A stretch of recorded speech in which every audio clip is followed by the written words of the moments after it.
What's dangerous is when the universe pick you and you put on the magic glasses. There's rules that go with them. You can never take them off. You never see things that they're supposed to be. You see things as they are. You can never force nobody else to wear them.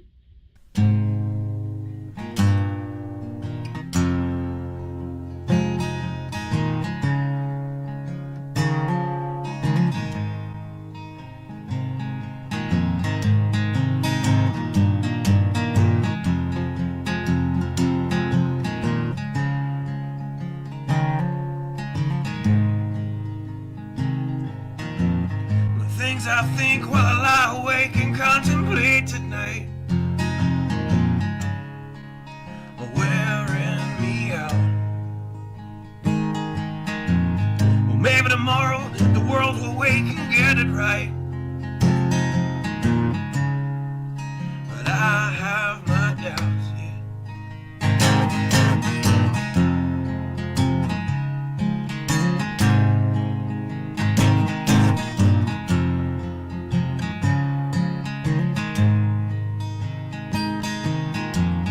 During the day, well, I design machines of war that scream through the sky. 'Cause I, for one, I like to go to bed free at night under these stars and stripes. And I have my doubt that we're coming down. Yes, I have my doubts, and I have my doubts that we'll make it back out. Yes, I have my doubts, but they'll wind you up and pull the cord until you're spun right out, and I don't understand. Roll the dice and raise the price to feed the machine's mouth. Call it the progress of man. And I have my doubt that we're coming out. Yes, I have my doubt. And I have my doubt that we'll make it back out. I have my doubts, so I'll drink my stuff and raise some hell and shoot my guns to the end of my time. You can have the booze and go to hell and take the guns, but I know they won't be mine.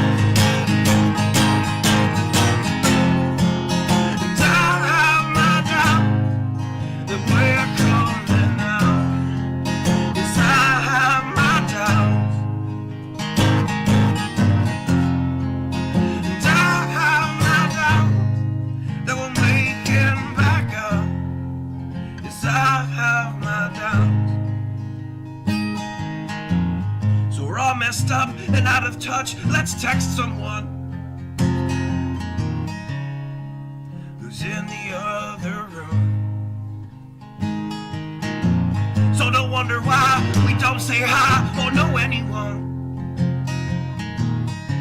I might as well move to the moon. So maybe I'm wrong. Well, I hope that I'm wrong. So maybe I'm wrong. Well, I hope that I'm wrong.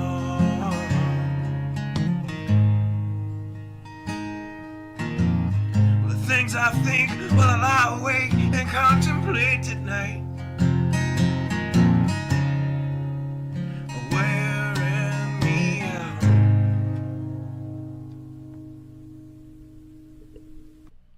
Good evening. I'm here, kind of, a little messed up. Every time I think, okay, I got everything good, I'm good, And then I realized that, oh no, I forgot to do this. Oh well. It's one of those days, what can I say? Oh goodness. Lots of craziness. I just threw up another headline to go over. I got quite a few tonight. Looks like I'm at, is that 9 or 10? 9. So nine articles, I should say, I've got up tonight. Quite the contrast to last night. A lot of craziness across the board. Good news is no nukes are flying yet. I'm not quite sure what is going to come of that.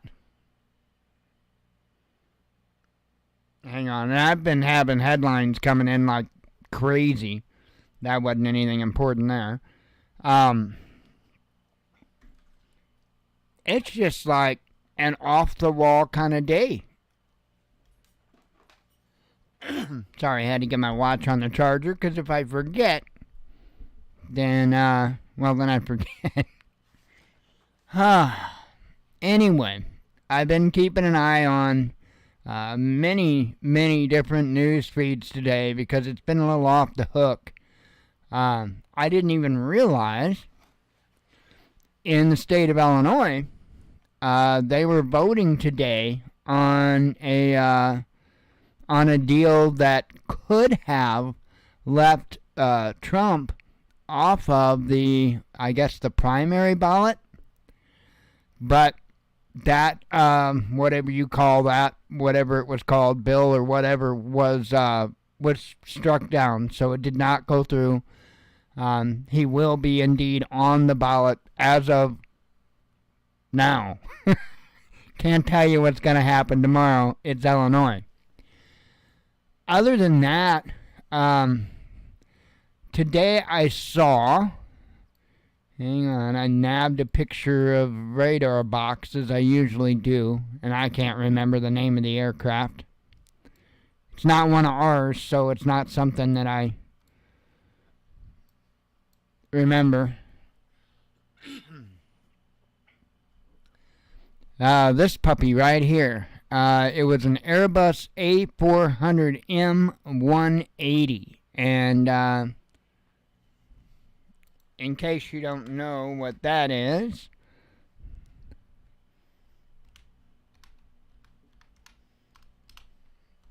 yes, so you do.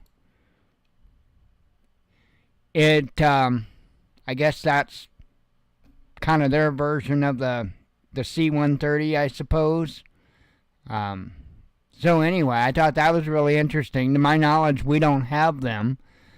As you can see, the information about the aircraft is blocked. It was going from Norfolk, Virginia to San Diego, California. And I just thought that was really interesting.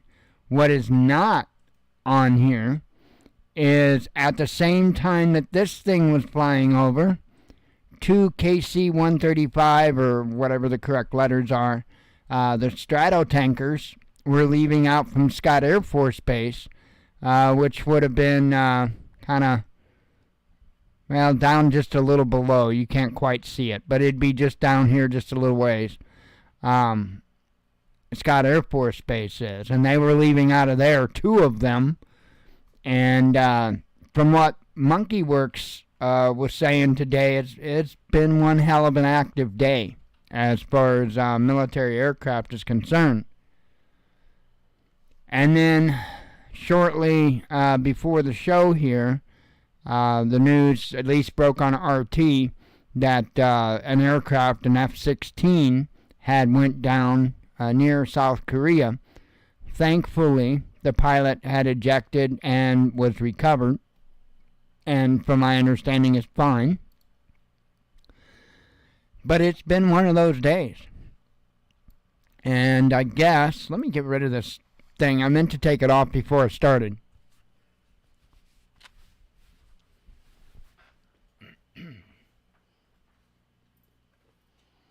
I don't know why, but I do get warm when I do the show. And so if I've got one of my pullovers on, I often freeze my butt or burn my butt off.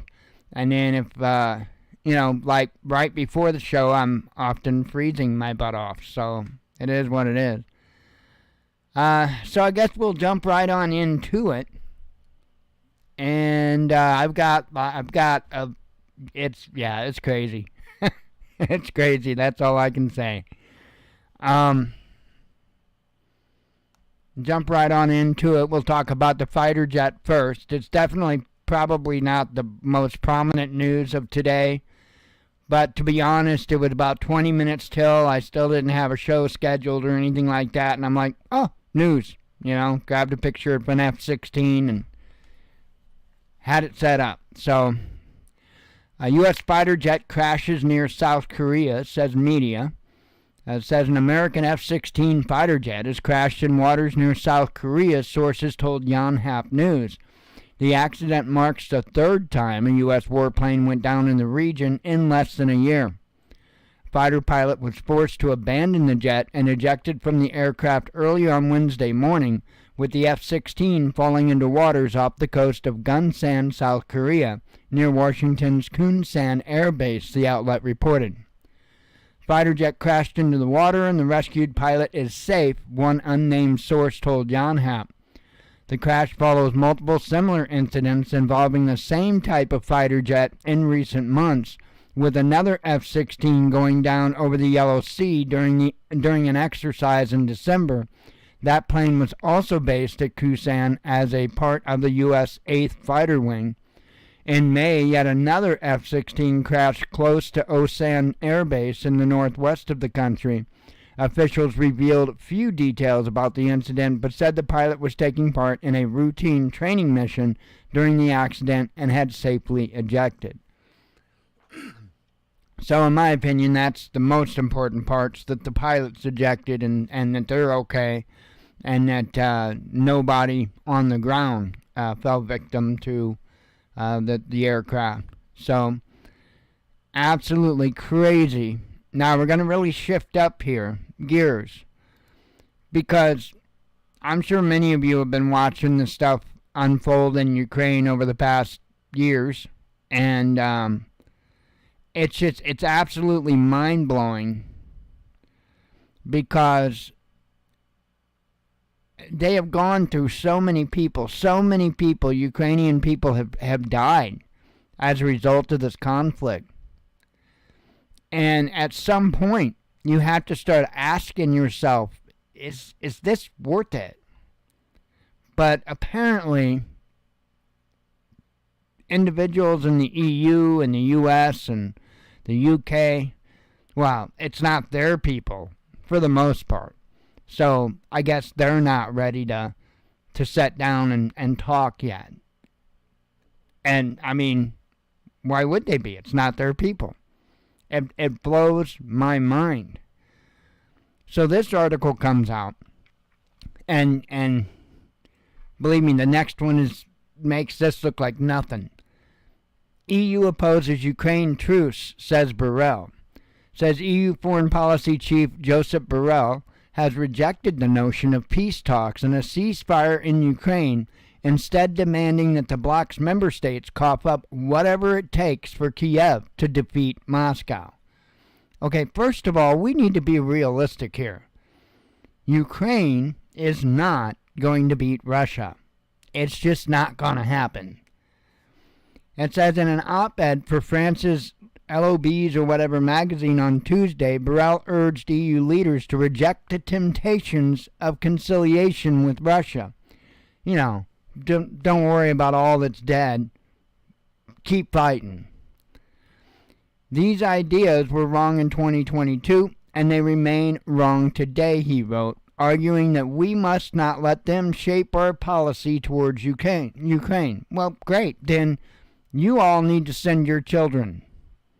That's what needs to happen next. Is all these people, I almost called them something else I'd prefer to call them, all these people need to send their own children. And when they lose their own children, then they can talk about how they don't need to have any type of conciliation. Anyway, it's unclear which calls for peace Borrell was referring to.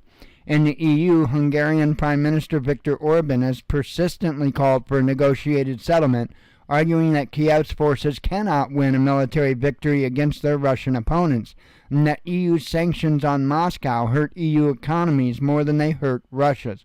And that is a fact. People are still hurting because of all the nonsense that's going on, and it will continue to be that way.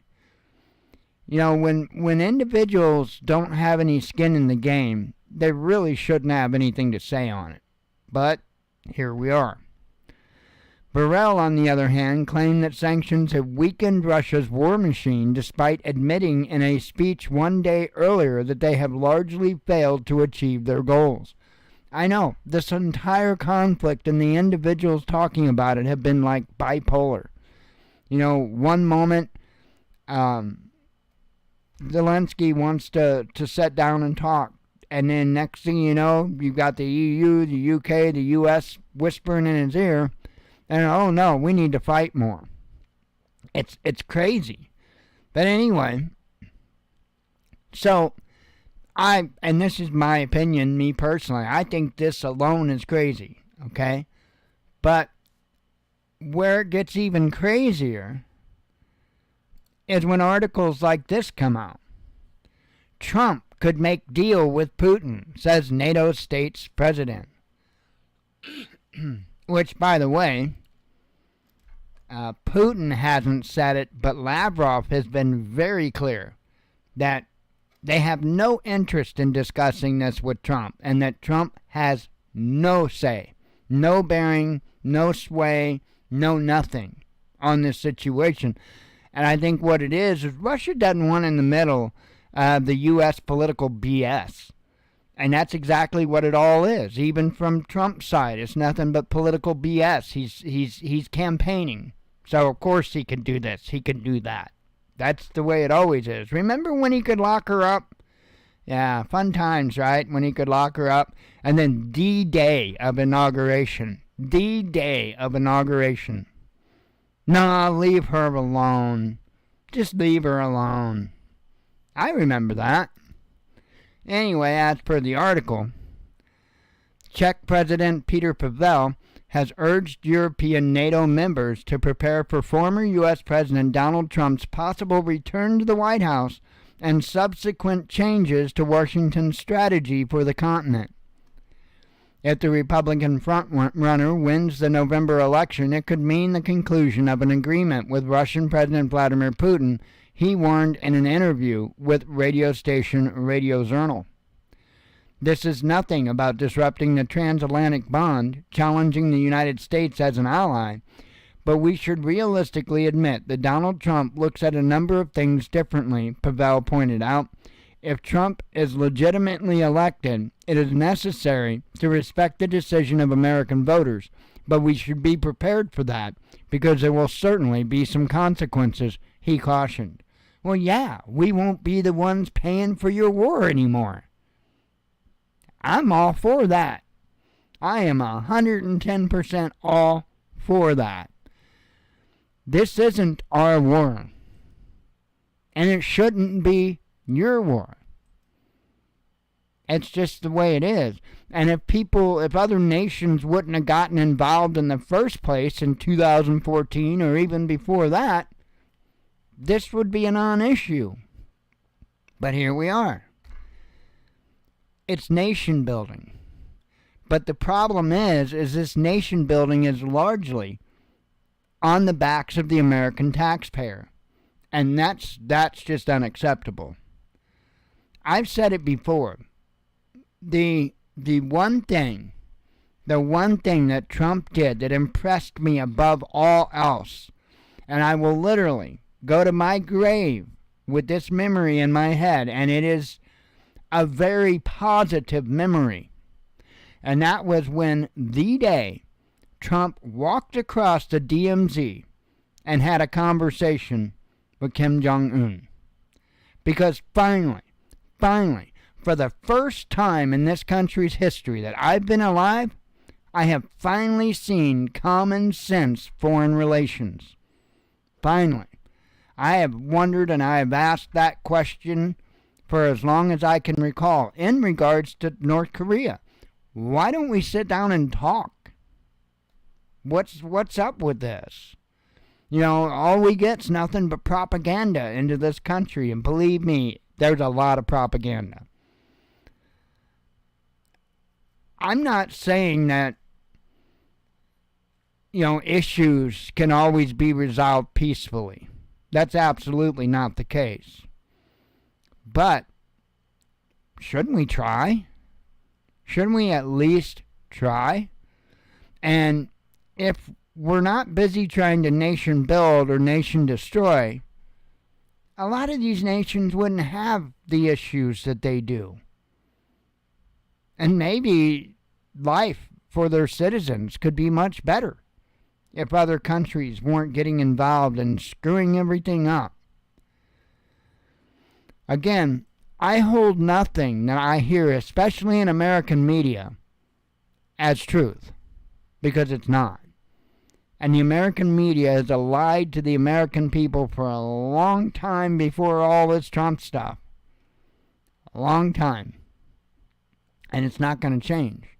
Not until, and I don't see this ever happening, and I'm not trying to be a downer, it's just a matter of fact.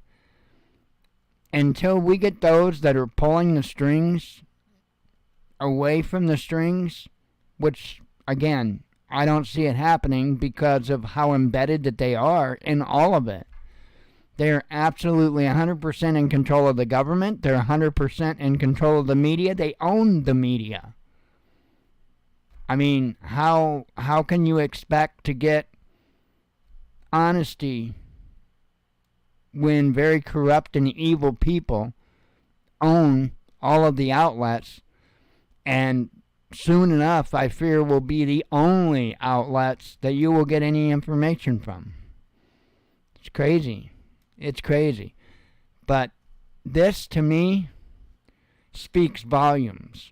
The fact that at no point do they think that it's acceptable for anybody to try to calm the situation. But yet, how many other places have they sat there and called for ceasefires and said this and that? I have never seen bigger hypocrites than politicians. Absolutely insane. And then we have this. Ukraine in new attempt to stop its troops speaking Russian.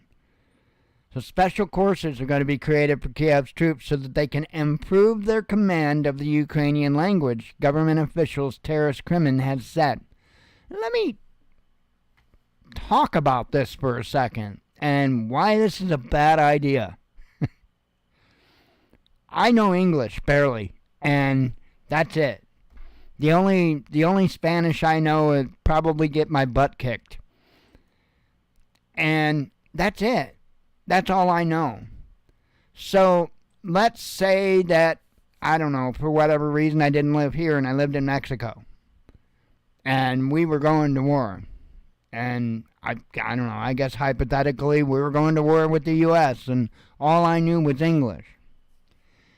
About the dumbest moronic thing that they could do is make me start using a language that I didn't know in order to communicate for combat. I mean, what are you going to have? Guys sitting there with their little books trying to figure and remember how to say a word? You know, like duck? I mean, what good's that? Somebody's shot in the face and you're busy trying to dig out your translation book. That is literally the height of stupidity that this is. And on top of all of that, just even outside of all of that, here in the United States, we're supposed to bend over and kiss the asses of people that want to make up shit all day long about what sex they are or what this they are. And, Yet at the same time, we are not supposed to look at stuff like this. We're not supposed to look at them literally shutting down Christian churches in Ukraine. We're not supposed to look at any of that as being discriminatory. That the hypocrisy is just off the charts. And it's insane. This policy is going to cost lives. Because you're going to have people that are just going to struggle with learning a new language, and they're going to be trying to give orders or trying to, receive orders, whichever the case may be.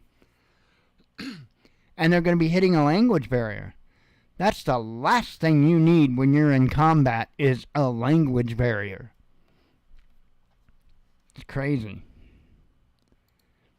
I'm going to have a drink of tea. 1 second.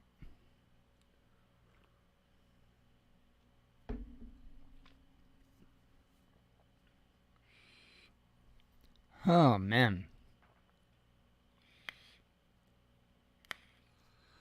Biden says he has decided how to respond to Jordan attack. But don't get too worked up because they don't tell us. U.S. President Joe Biden, and not that they should to begin with, but, it is the way they do things. Yeah, we're going to go bomb them at 4:30 p.m. at these coordinates with this type of jet coming in from here, right? And then, this is the stupidest stuff I'd ever seen. U.S. President Joe Biden said on Tuesday that he has decided how to respond to a deadly drone attack on U.S. forces in Jordan. Biden said that he would not seek a wider war in the Middle East. All political talk. We've heard this stuff a million times.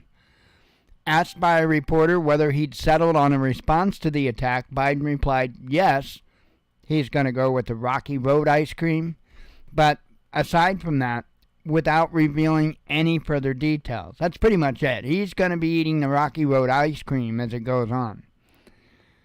His answer adds little to an official White House statement put out immediately after the attack, which said the U.S. will hold all those responsible to account at a time and in a manner of our choosing. I don't know, maybe he's going to buy them all Rocky Road. 3 U.S. Army soldiers were killed and dozens more injured when an unmanned drone, as opposed to a manned drone? Okay. Struck an American outpost. One, by the way, that we weren't supposed to really be at, in northeast Jordan near the Syrian border in the early hours of Sunday morning. After more than 150 such strikes on U.S. forces across Iraq and Syria, which we are no longer supposed to be in recent months, the attack marked the first time that American troops in the Middle East were confirmed killed by enemy fire since the Israel-Hamas war began in October. I don't know. Here's a thought. Since they don't want us there, why don't we leave? It's almost as if they leave our troops there to be targets. Nah. They would never. Just like I'm sure we didn't have anything to do with this. Major internet domain outage reported in Russia. This was a big one. Russia experienced a massive internet outage on Tuesday as people in several parts of the country reported trouble accessing various websites, including banking services, telecommunications operators, electronic commerce stores, and even state services. Turned out that access to the websites using the national .ru domain was blocked. The problems were reported in Moscow, in the capital area, in St. Petersburg, in Tatarstan, Novosibirsk, I can't say, I even messed this one here, Severodvinsk, you can't say these, I don't think the Russian people can say these, in the Urals and that region in South Siberia, among other locations. Many reported not being able to access Yandex, the most popular national search engine, or the websites of major electronic commerce stores like Ozone and Wildberries, as well as the apps of Russia's biggest banks, Cyberbank and VTB Group. Moscow residents also said they had trouble accessing the Gosluji something portal that provides access to state services. Internet providers in Russia, including Beeline, Megaphone, and Tele2, maintain that their networks were operating as normal. The National Coordination Center for Top-Level National Domains, TLD.ru, and whatever the heck those letters are, which serves as the National Domain Registry, and that the outage was linked to technical issue with the global DNSSEC infrastructure, which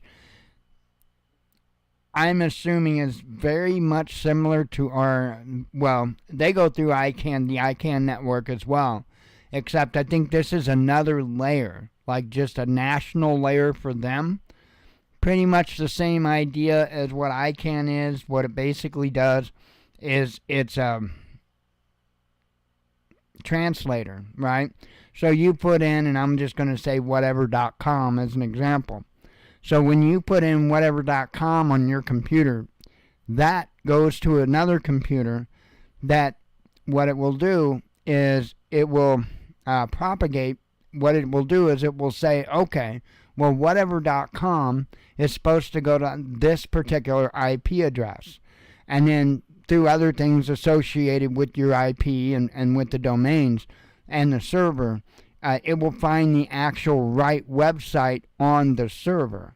Okay, because you can't just go to the right IP address. You actually got to get the right, web address on that IP. So basically that was taken down. Now this appears that this is, again, their national version of it, because it goes one step further than just a propagation. This actually involves their cryptographic authentication of data. So in other words, it's a security layer that they have, and that is why I think that it was us that was involved in this, because for that particular network to go down, yeah, I think we were behind it. I mean, that's the problem is it's going to be a tit for tat thing, and we need to remember how much infrastructure that we have on this stuff.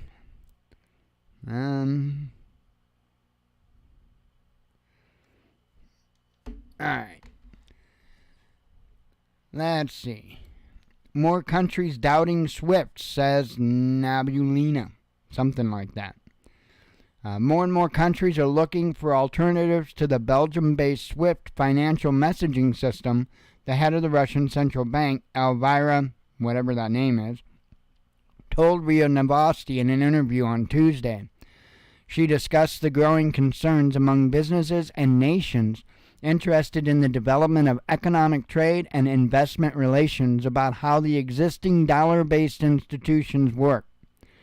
Risks of using the established international payment infrastructure have emerged, and many countries are thinking about alternatives such as their own options for cross-border payment mechanisms. That person said, Elvira said, I can't say that name. The head of Russia's central bank earlier identified restrictions on international payments as being among the most painful sanctions imposed by Western countries over the Ukraine conflict. Now, there's another headline that's in the news that says something to the effect about, I don't know, how, I guess it's issues with, and I'm really not understanding it here. It's, it almost seems as if all of the transactions that Russia is doing on the new system, on the BRIC system, it's almost as if they expect Russia to also pay on the SWIFT system. It's just really odd. Really odd. I don't think that SWIFT should be expecting that. Musk's brain chip implanted in first human. And this is why I'm, hey, I like what he did with Twitter and all that stuff, but I'm not going to go all fanboy on anybody, because I got real big issues. I mean, and it's not, okay, if you want to do it, that's fine. I don't care. I don't care if you want to go get wired up like the Bionic Man. But I just worry about where this is going to lead. And I think that there needs to be very strict protections put into place before any of this is allowed to roll out that would prevent anyone that isn't good with stuff like this to have to undergo it for any reason at all. Because I really do think that stuff like this is going to get pushed on a level like you've never imagined. They aren't even, in my opinion, pushing the whole chip thing hard. You know, the one under your in your hand. I don't even think that they're pushing that real hard. And the only reason why I don't think they're pushing it really hard is because it's not where they want it yet. They don't want peanuts. That's peanuts. They want the whole thing. And something like this brain chip, I would think, is quote-unquote the whole thing. But just like with AI, there really needs to be a whole lot of protections put in place. Really, truly does.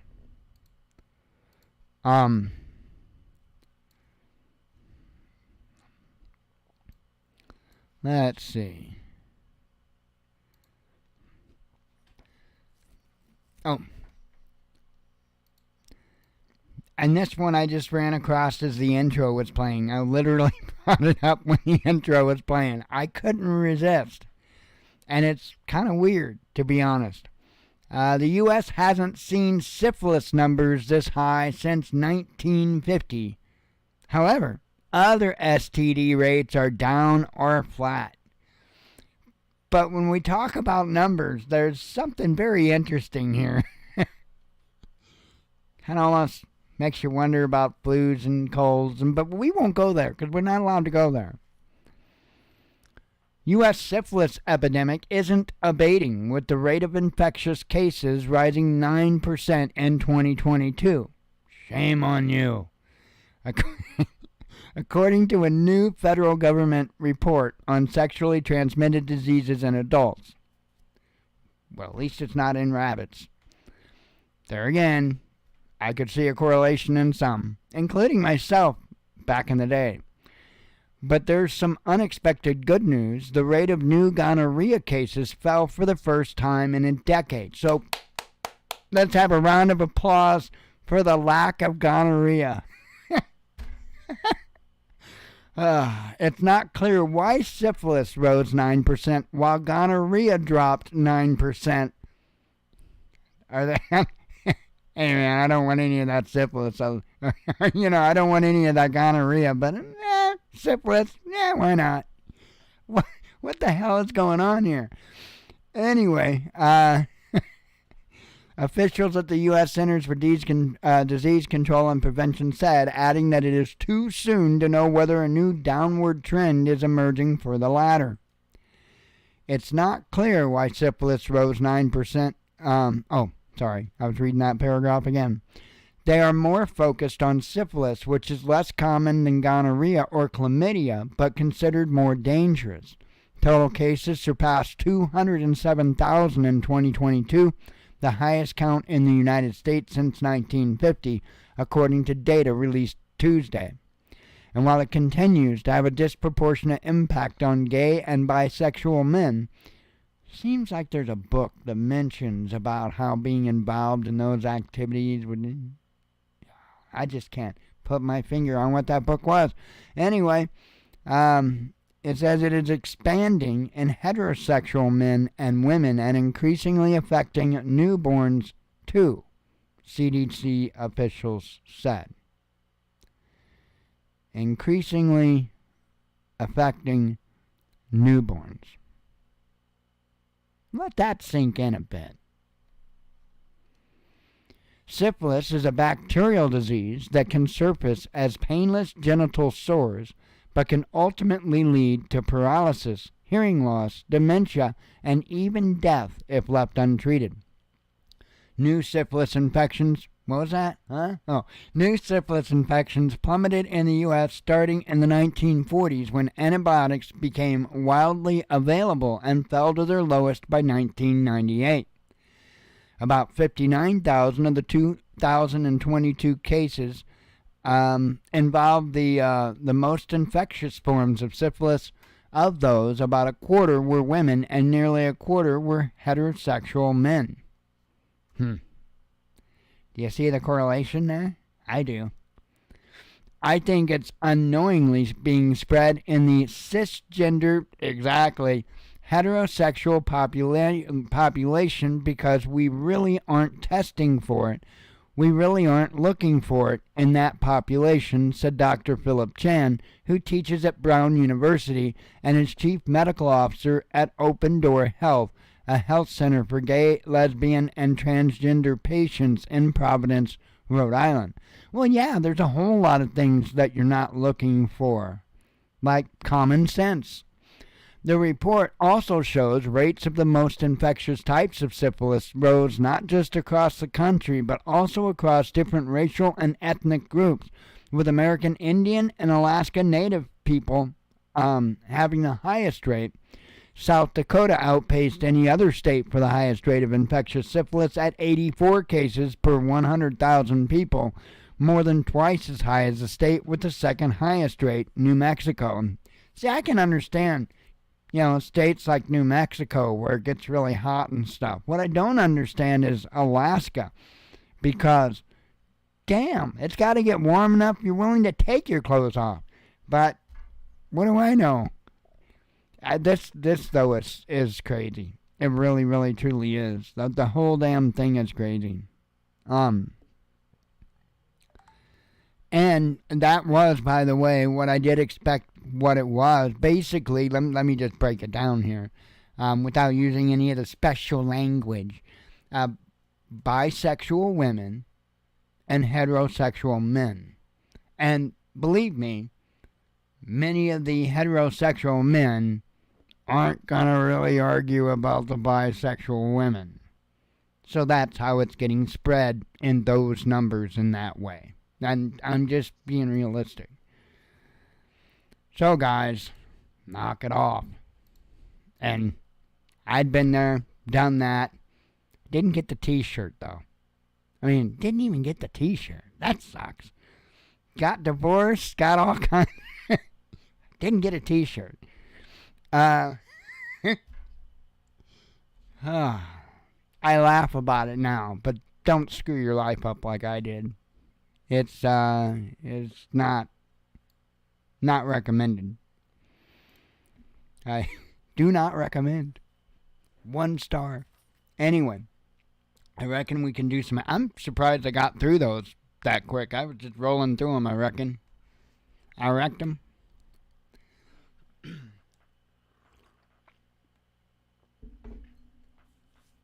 Tomorrow, I'm actually going to whip out the vinyl cutter. It almost happened today, but I didn't quite make it there. So, tomorrow, though, it will most certainly be put to use. I'm going to make some decals for the logo of our town. I'm going to make some of those. I'm going to do some decals, my FAFO University decals. Definitely going to do some of those. I'll show those. I actually got a t-shirt design on the website that people can get. Hang on here. I like my FAFO University one. That's why I got to show it to you. There you go. And it says, I know you can't see it all. 1 second. Inserticus footicus rectimus. Just for fun. So I'm going to do up some of those for any local people that interested in that. And I would imagine I'm probably going to do a few Texas flag decals. But, it happens. And by the way, I do want to speak on that before we get into these headlines. So there's a whole bunch of hubbub going around about sheriffs telling the convoy not to come to Texas. And I just want to be really clear about this, because I looked into this today, and I had only seen one sheriff named, to be honest. And if there are any other sheriffs involved, it is, and believe me, you can find anybody to support anything. And their reasoning, the sheriff's reasoning behind it is a bunch of BS. The reasoning behind his excuse as to why they shouldn't come through there is because it will interfere with them doing their drug traffic stuff. In other words, the drug traffickers would benefit because I guess for whatever reason they'd be able to get their drugs through better, quicker, easier. It's a bunch of BS. Basically, it's just a bunch of BS. Now, I'm not, if you've been paying attention, I do not recommend people get involved in that, but it is what it is. That's for different reasons, real reasons. But this whole thing with sheriffs not wanting the convoy it's not like there's a big group of sheriffs that's saying this. It's that I know of one. I'm sure there may be a couple of more, but it's not like it's a chorus of sheriffs of Texas that's saying don't come. So I just wanted to say that. I believe in truth. I'm not here to sprinkle anything extra for one side or the other. I just want people to know what's going on. You can't make an honest decision without getting honest information, fairly told, equally told information. And there's not too many places that's available these days. That's what's up with that, though.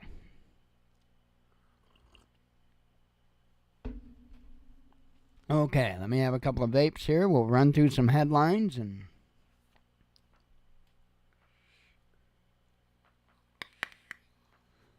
Oh, goodness.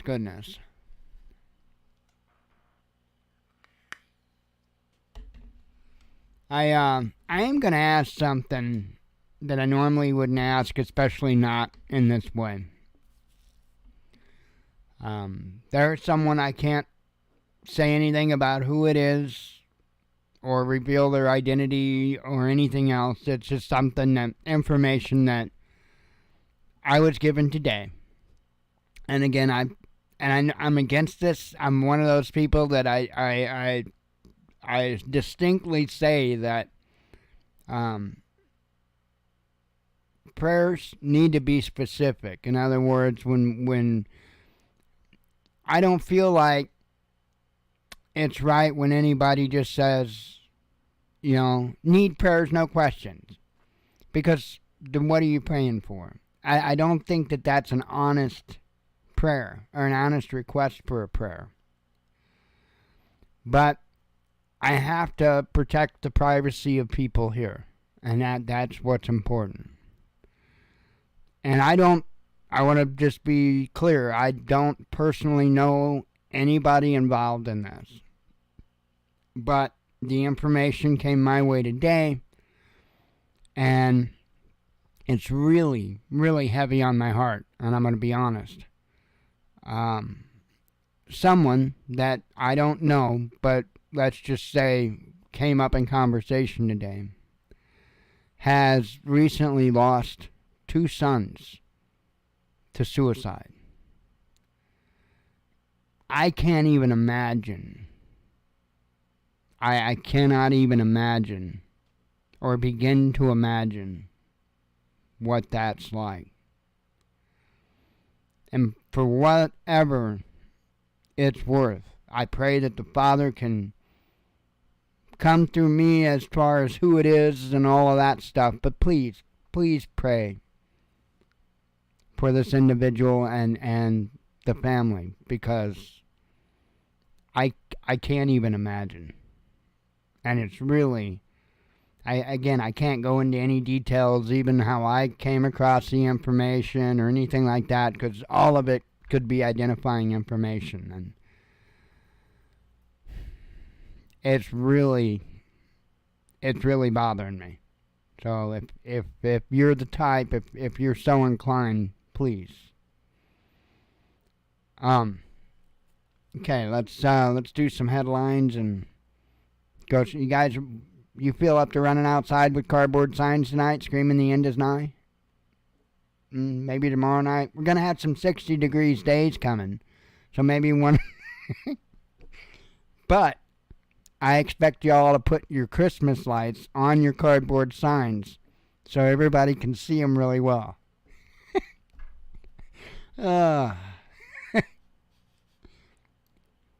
It'll be fun, he said. Russia has destroyed a large share of Ukraine's German tanks, says media. Well, what'd you put your tanks there for? Most Russian companies reporting staff shortages, says recruiters. EU pledges to spend billions on trade route bypassing Russia. Let's see, covered that. Ukrainians took $18 billion abroad last year, says data. Ex-Pakistani PM Imran Khan sentenced to 10 years in prison. BRICS share in global economy overtakes G7, says Russian central bank. EU to seize profits from Russian assets, says presidency. Lavrov blasts absurd claims that Russia will attack NATO. NATO chief sets out how to secure lasting peace in Ukraine. Maybe you need to talk to Burrell for starters. Biden wants Taylor Swift to sing for him, says New York Times. Better you than me. Ukraine to teach its troops to speak I covered that. West asking countries to secretly send Russian weapons to Ukraine, says Lavrov. And that's going to get them caught up in other stuff, because apparently there's deals with these countries that, that Russia has to approve any moving that they do of that equipment. So that's essentially going to cause more countries over there to have more issues directly with Russia. It's crazy. Orban reveals condition for backing new EU-Ukraine aid. Russia, this is the headline I was talking about earlier. Russia's non-dollar settlements within BRICS are skyrocketing. And it says central bank chief. And it's like, what? I mean, it doesn't make sense. If they're using BRICS, it's going to be a non-dollar settlement. That's the whole point. So I'm a little confused, I must admit. Moscow doesn't give a damn if Japan is upset over islands, says Medvedev. Let's see. UK could recognize Palestinian state, says Cameron. Israeli forces disguised as women raid West Bank hospital. And I don't know if you noticed this, but there's two issues there. Two. Because, number one, that is what terrorists do. That is how terrorists operate. That's number one. Number two, when did it change in the good book that it's okay for us to dress as a woman? Interesting. Kiev responds to rumors of top Ukrainian generals sacking, and that's another confusing ball of mess. Black boxes confirm plane carrying Ukrainian POWs was shot down, says TASS. Israel's credit rating under threat. Stop giving money to refugees. Zelensky wants Germany to transfer money to Ukraine. So, instead of Germany giving money to Ukrainian refugees that came into Germany, I don't know what the hell Ukraine expects to happen to those people. But just give us the money anyway. So I don't know if those Ukrainian refugees are just supposed to starve or... I don't know. I don't get it, but it's crazy. U.S. facing death spiral of swelling debt, says Nassim Taleb. Let's see. U.S. no longer enjoys uncontested primacy, says CIA chief. Ukraine has no plan B without EU cash, says MP. Xi promised Biden he wouldn't interfere with the 2024 election, says CNN. So does that mean that Biden and Xi, does that mean that there's something going on, that we need to have big old hearings and impeachment things and... Insane. I covered that. Covered that. Zelensky issued firing threat to Ukraine's top general, says media. And again, still confused on what's going on with that. Orban isn't pro-Russian, says Ukrainian foreign minister. And that's it. That is it. We survived. Kinda. Anyway. That's a little bit of news. I'm surprised I actually got through it that quick, but I was not trying to make an entire night of it, but still. I have a feeling, though, we still haven't... I mentioned last night that news is like a living, breathing thing, and, you know, last night's news, it seemed like it was taking that breath. And I still don't think it's exhaled yet. But I think it's coming. I think it's probably going to be this week. I hope I'm wrong. I really, really hope I'm wrong. I don't really see... And again, this is just me talking. I can't promise you this stuff. I don't really see much of anything at the border. I really don't. I think that's going to turn into a nothing burger. I think more than anything, it's being used as a distraction at this point.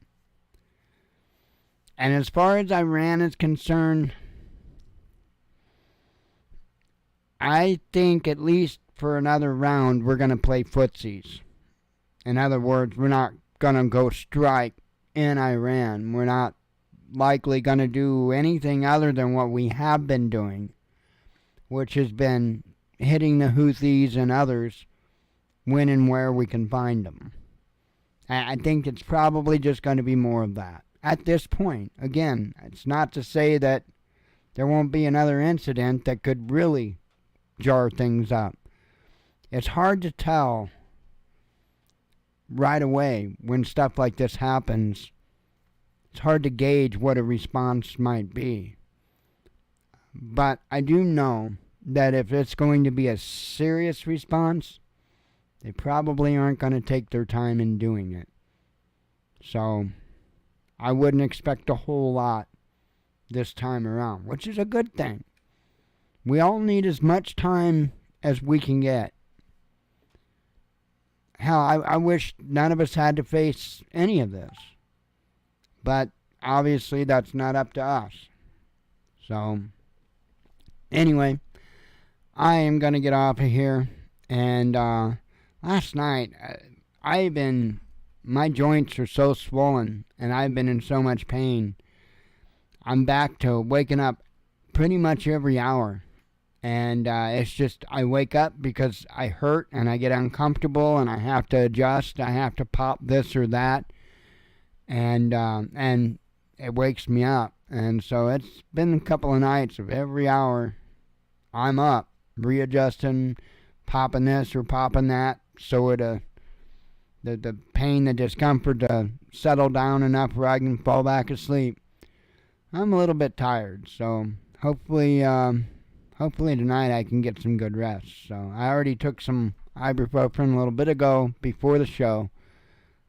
so it'll be in my system by the time I went to bed. So hopefully I can get a good night's rest tonight. Anyway, I hope you all have a good night's rest tonight, and I appreciate you coming. God willing, we'll be back tomorrow. We'll cover more news, and hopefully we see you then. As always, God bless you. We love you. Be one with your spirit, and shalom.